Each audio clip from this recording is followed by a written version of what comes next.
Hi കൂട്ടുകാരെ, 2 മുട്ടൻ ചക്ക കിട്ടിയിട്ടുണ്ട്. ഇത് വഴറ്റി 1 വർഷം വരെ കേടുകൂടാതെ എങ്ങനെ എടുത്തു വെക്കാമെന്നാണ് ഇന്ന് പരിചയപ്പെടുത്തുന്നത്. നല്ല പോലെ പഴുത്ത ചക്ക ഇതുപോലെ അരിഞ്ഞെടുത്തിട്ടുണ്ട്. നല്ല മണമാണ് ചക്കയ്ക്ക്, നന്നായിട്ട് പഴുത്തു കിട്ടിയിട്ടുണ്ട്. ഇത് നമുക്ക് വേവിച്ചെടുക്കണം. അപ്പം ഞാനൊരു വലിയ അലുമിനിയ ചെമ്പിലാണ് ഇത് വേവിച്ചെടുക്കുന്നത്. ഇതിൽ 4 കിലോ ചക്കച്ചുളയാണ് ഉള്ളത്. ഈ 4 കിലോ ചക്കച്ചുളയ്ക്ക് 5 ഗ്ലാസ് അളവിൽ വെള്ളമാണ് ഞാൻ ചേർത്ത് കൊടുക്കുന്നത്. ഇനി ഇത് നല്ല പോലെ നമുക്ക് വേവിച്ചെടുക്കാം. 1 കിലോ അളവിൽ ശർക്കരയാണ് ചക്ക വേവിക്കുന്നതോടൊപ്പം തന്നെ വേവിച്ചെടുക്കുന്നത്. ഇത് പൊടിച്ച ശർക്കരയാണ്. ഇതുകൂടി ഈ ഒരു ചക്കയിലേക്ക് ചേർത്ത് കൊടുക്കാം. ഇനി ഇത് നല്ല പോലെ നമുക്ക് അടുപ്പത്ത് വെച്ച് വേവിച്ചെടുക്കാം. ഗ്യാസിലല്ല, അടുപ്പത്ത് വെച്ചാണ് ഞാനിത് വേവിച്ചെടുക്കാൻ പോകുന്നത്. ചക്കയുടെ അളവിലുള്ള വെള്ളം ഇതിൽ ചേർക്കാത്തത് കൊണ്ട് ഇതിൻ്റെ അടുത്ത് തന്നെ നിന്ന് ഇളക്കി ഇളക്കി കൊടുക്കണം. അല്ലെങ്കിൽ ഇത് അടിയിൽ പിടിച്ച് കരിഞ്ഞു പോകും. അത് പ്രത്യേകം ശ്രദ്ധിക്കണം. ഗ്യാസിൽ വേവിച്ചാലും കുഴപ്പമൊന്നുമില്ല. ഞാൻ കുറേ കാലം എടുത്തു വെക്കുന്നതായതുകൊണ്ടാണ് അടുപ്പത്ത് വെക്കുന്നത്. അടുപ്പത്ത് വെക്കുമ്പോൾ വേഗം വെന്ത് കിട്ടും, വേഗം വരട്ടിയെടുക്കാനും സാധിക്കും. കനലടുപ്പത്താണ് ചെയ്യുന്നത്. അവിടെയും പുകയും കരിയും ഒന്നും ഏൽക്കാതെ നമ്മൾ അടുത്ത് തന്നെ നിന്ന് നോക്കണം. ഇപ്പം ഞാൻ അടുപ്പത്ത് ഇത് വേവിച്ച് ഇളക്കി ഇളക്കി ഇളക്കി നല്ല പോലെ വേവിച്ചെടുത്തിട്ടുണ്ട്. അപ്പം ഈ ഒരു കളർ ഇതിന് വന്നിട്ടുണ്ട്. നല്ല ഒരു പരുവായിട്ടുണ്ട്. ഇനി നമുക്കിത് ഉരുളിയിൽ വെച്ച് ഗ്യാസ് അടുപ്പിൽ വെച്ചത് നേരാക്കി എടുക്കണം. എൻ്റെ ഓടിൻ്റെ ചീനച്ചട്ടിയിൽ, വലിയ ചീനച്ചട്ടിയിലാണ് ചക്ക വരട്ടാൻ പോകുന്നത്. ഇതുപോലെ ഉരുളിയുമുണ്ട്, പക്ഷെ ഉരുളി നല്ല കനമായതിനാൽ ഞാൻ ഈ ചീനച്ചട്ടിയാണ് ഉപയോഗിക്കുന്നത്. ഇത് ഓടുകൊണ്ട് ഉണ്ടാക്കിയ ചീനച്ചട്ടിയാണ്. നല്ല കനമാണ്, നല്ല വെയിറ്റാണ്, അടി കട്ടിയുള്ളതാണ്. അതുകൊണ്ട് തന്നെ ഇത് അടി പിടിക്കില്ല. ഇനി നമുക്ക് ഈ അടുപ്പിൽ വേവിച്ചെടുത്ത ഈ ചക്ക നമുക്കിതിലേക്ക് ഇട്ട് കൊടുക്കാം. നെയ്യ് ചൂടായി വന്നിട്ടുണ്ട്.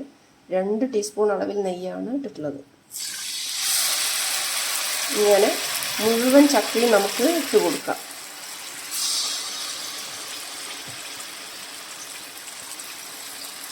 ഇത് ഇന്ന് നമ്മൾ മുഴുവൻ ഇങ്ങനെ വരട്ടി വരട്ടി എടുത്തിട്ട് ഈ ചീനച്ചട്ടിയിൽ തന്നെ ഇത് എടുത്ത് വയ്ക്കും. നാളെയും ഇതേപോലെ വഴറ്റി വഴറ്റി വഴറ്റി എടുക്കും. ഇങ്ങനെ മുഴുവൻ ചക്കയും നമുക്ക് ഇതിലേക്ക് ഇട്ട് കൊടുക്കാം. ഞാനിതൊരു വർഷത്തേക്കാണ് എടുത്ത് വെക്കാറ്, പക്ഷെ 1 വർഷമൊന്നും ഇത് എത്താറില്ല. അതിന് മുമ്പ് തന്നെ പലഹാരങ്ങൾ ഉണ്ടാക്കി തീരാറാണ് പതിവ്. ഇതുകൊണ്ട് പല പലഹാരങ്ങളും നമുക്ക് ഉണ്ടാക്കാൻ പറ്റും. ചക്ക പൂച്ചപ്പം, ചക്ക അട, ചക്ക ഉണ്ണിയപ്പം, ചക്കപ്പായസം തുടങ്ങിയ പല വിഭവങ്ങളും നമുക്ക് ഈ ചക്ക വരട്ടിയതെടുത്ത് വെച്ചുണ്ടാക്കാൻ പറ്റും.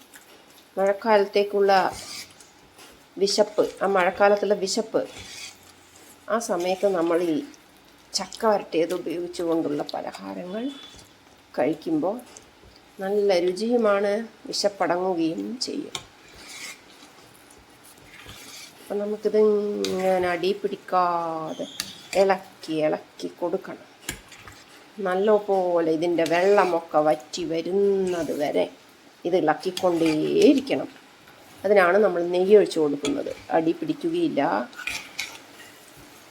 ഇതിൻ്റെ ഒരു പകുതിയാകും വരെ നമുക്കിത് വഴറ്റിക്കൊണ്ടേയിരിക്കണം. അതൊരു ദിവസം കൊണ്ട് നമുക്ക് വഴറ്റിയാവില്ല. ഇതുപോലെ എടുത്ത് വയ്ക്കുക. എവിടെ എടുത്ത് വെക്കേണ്ട ആവശ്യമില്ല, ഫ്രിഡ്ജിലൊന്നും എടുത്ത് വെക്കേണ്ട ആവശ്യമില്ല. ഇതേപോലെ എടുത്ത് വെച്ചിട്ട് നാളെയും നമുക്കിതുപോലെ തന്നെ വീണ്ടും വഴറ്റിയെടുക്കാം. കനലടുപ്പത്താകുമ്പോൾ വേഗമായി കിട്ടും. ഇങ്ങനെ ഇത് പകുതിയാകുന്നത് വരെ വഴറ്റി കുപ്പിയിലാക്കി നമുക്ക് സൂക്ഷിക്കാം. ഇതിൻ്റെ ഒരു പാകമുണ്ട്, അതുവരെ ഇത് വരട്ടണം. അതായത് ഈ അളവ് കുറഞ്ഞ് കുറഞ്ഞ് വന്ന് കട്ടിയാവുന്ന സമയത്ത് ഇതിൻ്റെ ഇളക്കൽ നമുക്ക് മതിയാക്കാം. അപ്പോൾ എല്ലാവരും ട്രൈ ചെയ്യൂ. ഇഷ്ടപ്പെട്ടാൽ ലൈക്ക് ചെയ്യൂ, ഷെയർ ചെയ്യൂ, സബ്സ്ക്രൈബും ചെയ്യണേ ചാനൽ. സ്വാദിഷ്ടമായ ചക്ക വരട്ടിയത് റെഡിയായി.